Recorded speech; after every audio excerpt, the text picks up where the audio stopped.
يا أيها الذين آمنوا استعينوا بالصبر والصلاة إن الله مع الصابرين۔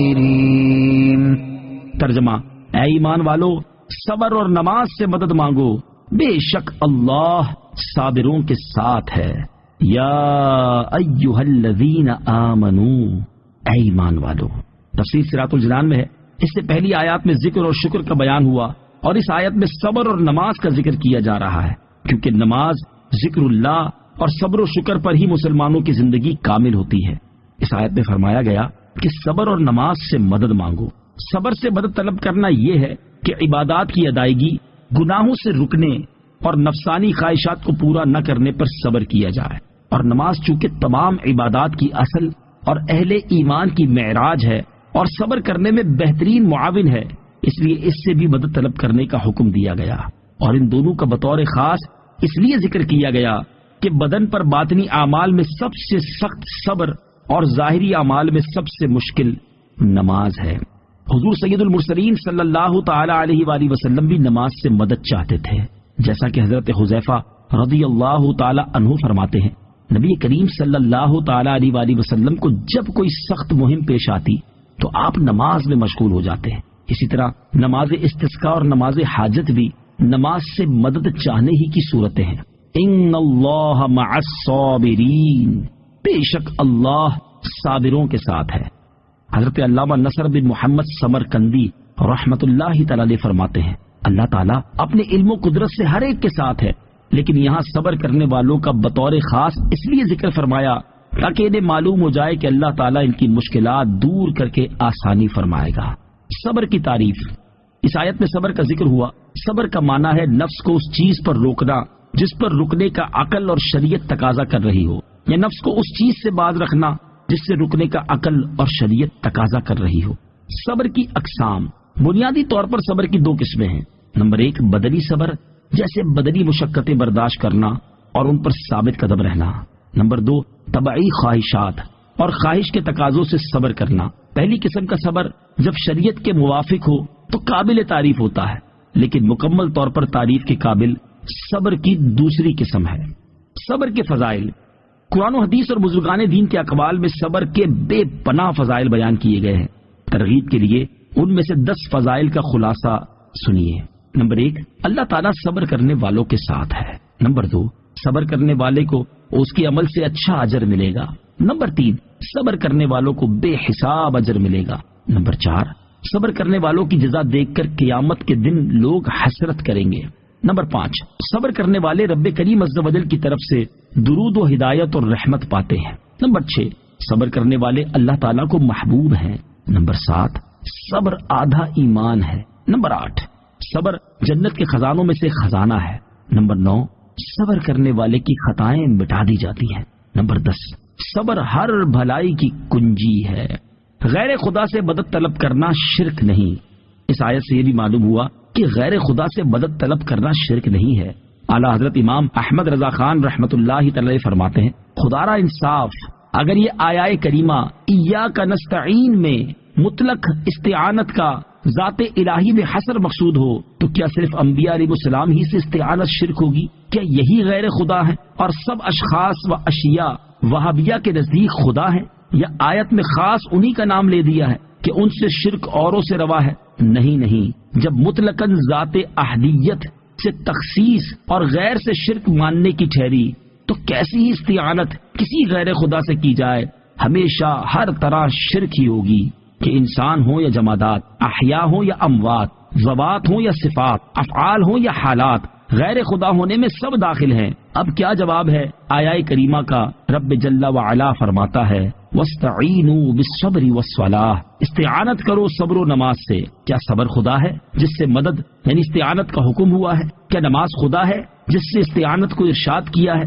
دوسری آیت میں فرماتا ہے وَتَعَاوَنُوا عَلَى الْبِرِّ وَالتَّقْوَىٰ، اور آپس میں ایک دوسرے کی مدد کرو بھلائی اور پرہیزگاری پر۔ کیوں صاحب، اگر غیر خدا سے مدد لینی مطلقاً محال ہے تو اس حکم الہی کا حاصل کیا؟ اور اگر ممکن ہو تو جس سے مدد مل سکتی ہے اس سے مدد مانگنے میں کیا زہر گھل گیا؟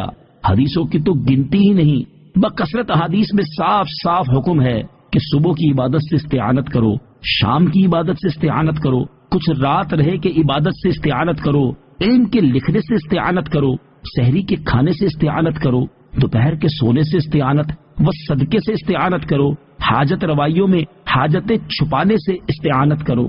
مزید تفصیل کے لیے فتاوی رضویہ کی 21ویں جلد میں موجود رسالہ برکات الامداد لأہل الاستمداد کا مطالعہ فرمائیں۔ ولا تقولوا لمن يقتل في سبيل الله أموات بل أحياء ولكن لا تشعرون۔ ترجمہ، اور جو اللہ کی راہ میں مارے جائیں انہیں مردہ نہ کہو بلکہ وہ زندہ ہیں لیکن تمہیں اس کا شعور نہیں۔ ولا تقولوا لمن يقتل في سبيل الله اموات، اور جو اللہ کی راہ میں مارے جائیں انہیں مردہ نہ کہو۔ تفسیر صراط الجنان میں ہے، صبر کے ذکر کے بعد اب صبر کرنے والوں کی ایک عظیم قسم یعنی شہیدوں کا بیان کیا جا رہا ہے۔ یہ آیت کریمہ شہداء کے حق میں نازل ہوئی۔ بعض لوگ شہداء کی شہادت پر افسوس کرتے ہوئے کہتے تھے کہ وہ لوگ شہید ہو کر نعمتوں سے محروم ہو گئے، تب یہ آیت کریمہ نازل ہوئی جس میں فرمایا گیا کہ انہوں نے فانی زندگی اللہ تعالیٰ کی راہ میں قربان کر کے دائمی زندگی حاصل کر لی ہے۔ شہداء کے فضائل، اس آیت میں شہداء کو مردہ کہنے سے منع کیا گیا ہے۔ نہ زبان سے انہیں مردہ کہنے کی اجازت ہے اور نہ دل میں انہیں مردہ سمجھنے کی اجازت ہے، جیسا کہ ایک اور مقام پر فرمان باری تعالی ہے، وَلَا تَحْسَبَنَّ الَّذِينَ قُتِلُوا فِي سَبِيلِ اللَّهِ أَمْوَاتًا بَلْ أَحْيَاءٌ عِندَ رَبِّهِمْ يُرْزَقُونَ۔ ترجمہ، اور جو اللہ کی راہ میں شہید کیے گئے ہرگز انہیں مردہ خیال نہ کرنا بلکہ وہ اپنے رب کے پاس زندہ ہیں، انہیں رزق دیا جاتا ہے۔ موت کے بعد اللہ تعالیٰ شہداء کو زندگی عطا فرماتا ہے، ان کی ارواح پر رزق پیش کیا جاتا ہے، انہیں راحتیں دی جاتی ہیں، ان کے عمل جاری رہتے ہیں، ان کا اجر و ثواب بڑھتا رہتا ہے۔ حدیث شریف میں ہے کہ شہداء کی روحیں سبز پرندوں کے بدن میں جنت کی سیر کرتی اور وہاں کے میوے اور نعمتیں کھاتی ہیں۔ حضرت انس بن مالک رضی اللہ تعالی عنہ سے روایت ہے، نبی کریم صلی اللہ تعالی علیہ وسلم نے ارشاد فرمایا، اہل جنت میں سے ایک شخص کو لایا جائے گا تو اللہ تعالیٰ اس سے فرمائے گا، اے ابن آدم، تو نے اپنی منزل و مقام کو کیسا پایا؟ وہ عرض کرے گا، اے میرے رب عز و جل، بہت اچھی منزل ہے۔ اللہ تعالیٰ فرمائے گا، تو مانگ اور کوئی تمنا کر۔ وہ عرض کرے گا، میں تجھ سے اتنا سوال کرتا ہوں کہ تو مجھے دنیا کی طرف لوٹا دے اور میں 10 مرتبہ تیری راہ میں شہید کیا جاؤں۔ وہ یہ سوال اس لیے کرے گا کہ اس نے شہادت کی فضیلت ملاحظہ کر لی ہوگی۔ شہید کی تعریف اور اس کے احکام۔ شہید وہ مسلمان مکلف طاہر ہے جو تیز ہتھیار سے ظلمن مارا گیا ہو اور اس کے قتل سے مال بھی واجب نہ ہوا ہو، یا مارکا جنگ میں مردہ یا زخمی پایا گیا اور اس نے کچھ آسائش نہ پائی۔ اس پر دنیا میں یہ احکام ہے کہ نہ اس کو غسل دیا جائے نہ کفن، اسے اس کے کپڑوں میں ہی رکھا جائے، اسی طرح اس پر نماز پڑھی جائے اور اسی حالت میں دفن کیا جائے۔ بعض شہداء وہ ہیں کہ ان پر دنیا کے یہ احکام تو جاری نہیں ہوتے لیکن آخرت میں ان کے لیے شہادت کا درجہ ہے، جیسے ڈوب کر یا جل کر یا دیوار کے نیچے دب کر مرنے والا، طلب علم اور سفر حج، غرض راہ خدا میں مرنے والا، یہ سب شہید ہیں۔ حدیثوں میں ایسے شہداء کی تعداد 40 سے زائد ہے۔ مکمل تفصیل کے لیے بہار شریعت حصہ 4 ملاحظہ فرمائیں۔ وَلَٰكِن لَّا تَشْعُرُونَ، لیکن تمہیں اس کا شعور نہیں۔ تفسیر صراط الجنان میں ہے، یعنی یہ بات تو قطعی ہے کہ شہداء زندہ ہیں لیکن ان کی حیات کیسی ہے اس کا ہمیں شعور نہیں، اسی لیے ان پر شرعی احکام عام میت کی طرح ہی جاری ہوتے ہیں، جیسے قبر، دفن، تقسیم میراث، ان کی بیویوں کا عدت گزارنا، عدت کے بعد دوسرے سے نکاح کر سکنا وغیرہ۔ وَلَنَبْلُوَنَّكُمْ بِشَيْءٍ مِّنَ الْخَوْفِ وَالْجُوعِ وَنَقْصٍ مِّنَ الْأَمْوَالِ وَالْأَنفُسِ وَالثَّمَرَاتِ وَبَشِّرِ الصَّابِرِينَ۔ ترجمہ، اور ہم ضرور تمہیں کچھ ڈر اور بھوک سے اور کچھ مالوں اور جانوں اور پھلوں کی کمی سے آزمائیں گے، اور صبر کرنے والوں کو خوشخبری سنا دو۔ وَلَنَبْلُوَنَّكُمْ، اور ہم تمہیں ضرور آزمائیں گے۔ تفسیر صراط الجنان میں ہے، آزمائش سے فرما بردار اور نافرمان کے حال کا ظاہر کرنا مراد ہے۔ امام شافعی رحمۃ اللہ تعالی علیہ کے بقول خوف سے اللہ تعالیٰ کا ڈر، بھوک سے رمضان کے روزے، مالوں کی کمی سے زکوٰۃ و صدقات دینا، جانوں کی کمی سے امراض کے ذریعے اموات ہونا، پھلوں کی کمی سے اولاد کی موت مراد ہے، کیونکہ اولاد دل کا پھل ہوتی ہے، جیسا کہ حدیث شریف میں ہے۔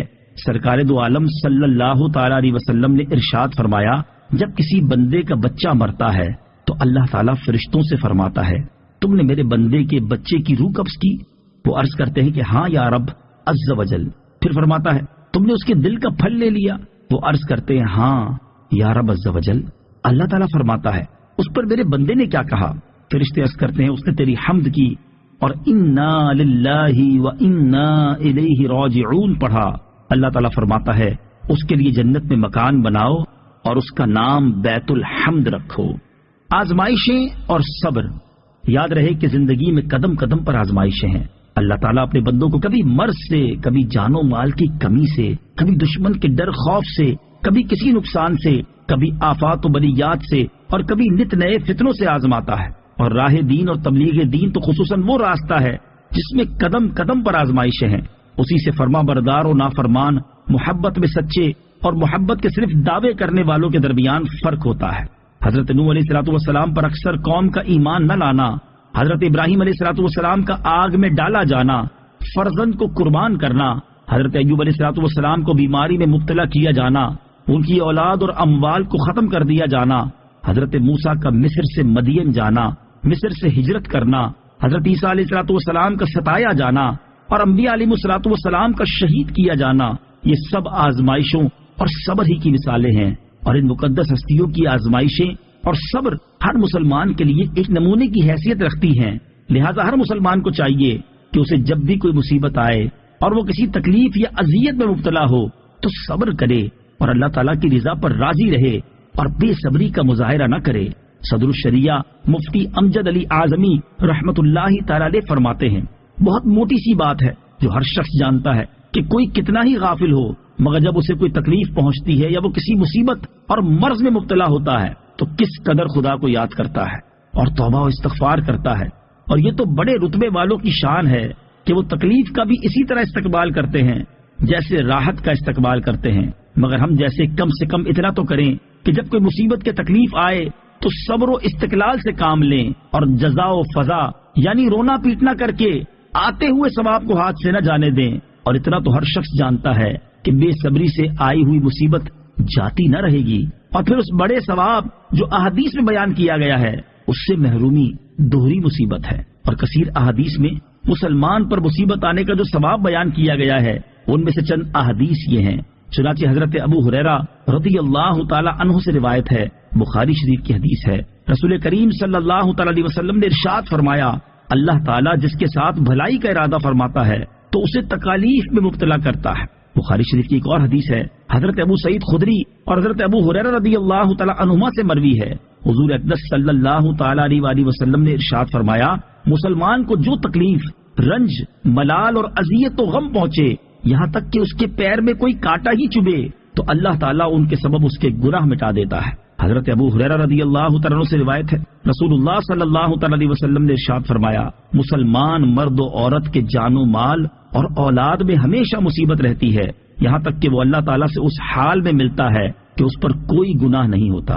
حضرت جابر رضی اللہ تعالی عنہ سے روایت ہے، حضور پرنور صلی اللہ تعالی علیہ وسلم نے ارشاد فرمایا، قیامت کے دن جب مصیبت زدہ لوگوں کو ثواب دیا جائے گا تو آرام و سکون والے تمنا کریں گے کاش دنیا میں ان کی کھالیں کینچیوں سے کاٹ دی گئی ہوتی۔ الذين إذا أصابتهم مصيبة قالوا إنا لله وإنا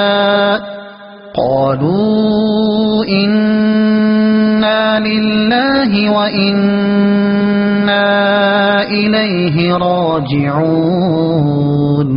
ترجمہ، وہ لوگ کہ جب ان پر کوئی مصیبت آتی ہے تو کہتے ہیں ہم اللہ ہی کے ہیں اور ہم اسی کی طرف لوٹنے والے ہیں۔ الذین اذا اصابتهم مصیبہ، وہ لوگ کہ جب ان پر کوئی مصیبت آتی ہے۔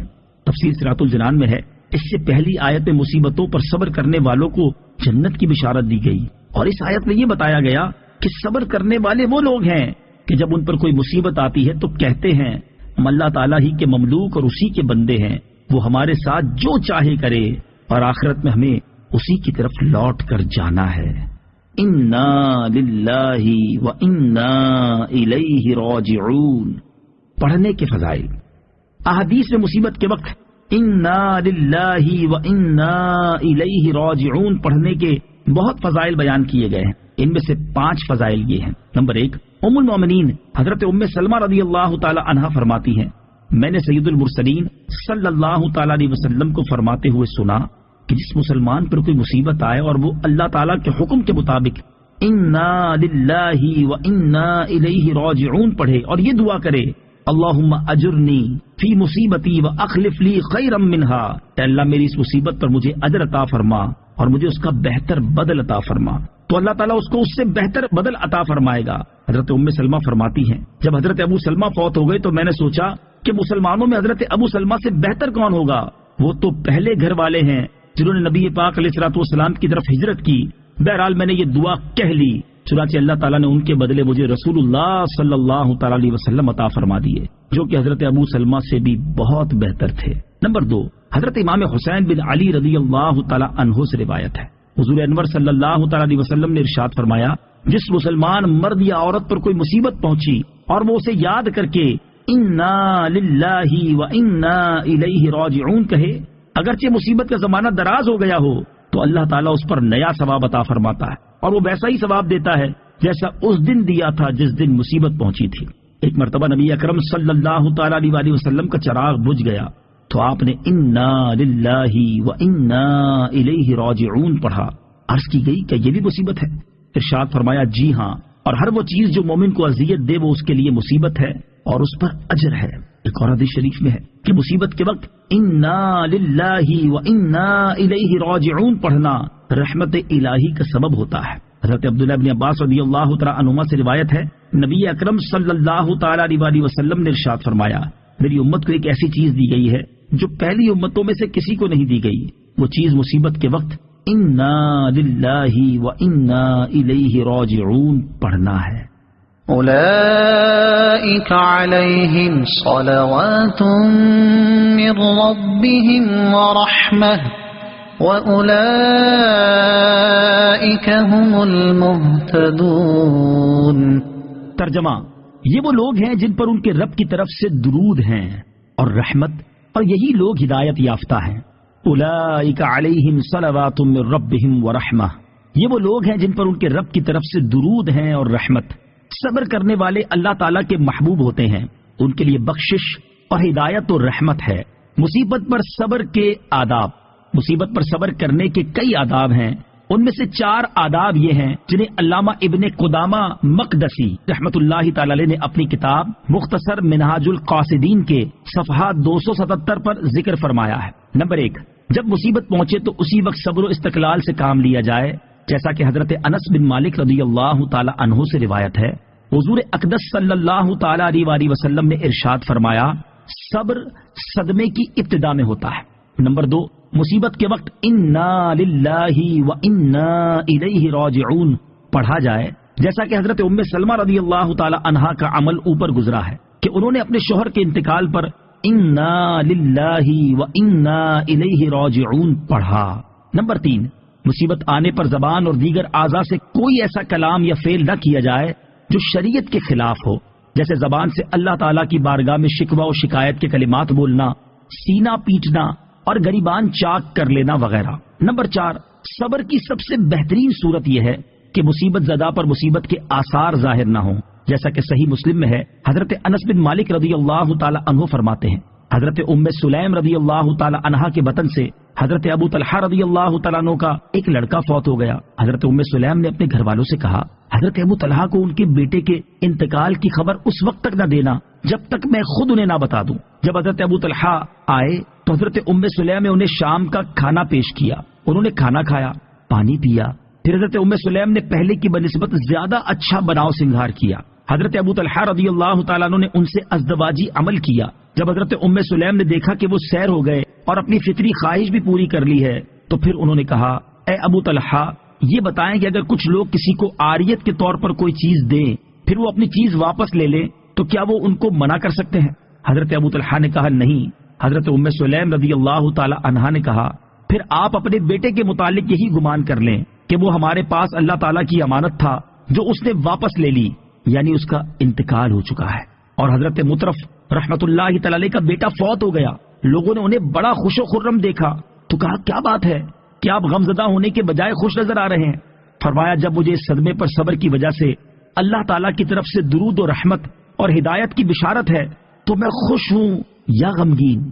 اور امام محمد غزالی رحمت اللہ تعالی علیہ احیاء العلوم میں فرماتے ہیں، حضرت فتح موصلی رحمت اللہ تعالی علیہ کی زوجہ پھسل گئی تو ان کا ناخن ٹوٹ گیا، اس پر وہ ہنس پڑی۔ ان سے پوچھا گیا کہ کیا آپ کو درد نہیں ہو رہا؟ انہوں نے فرمایا، اس کے ثواب کی لذت نے میرے دل سے درد کی تلخی کو زائل کر دیا ہے۔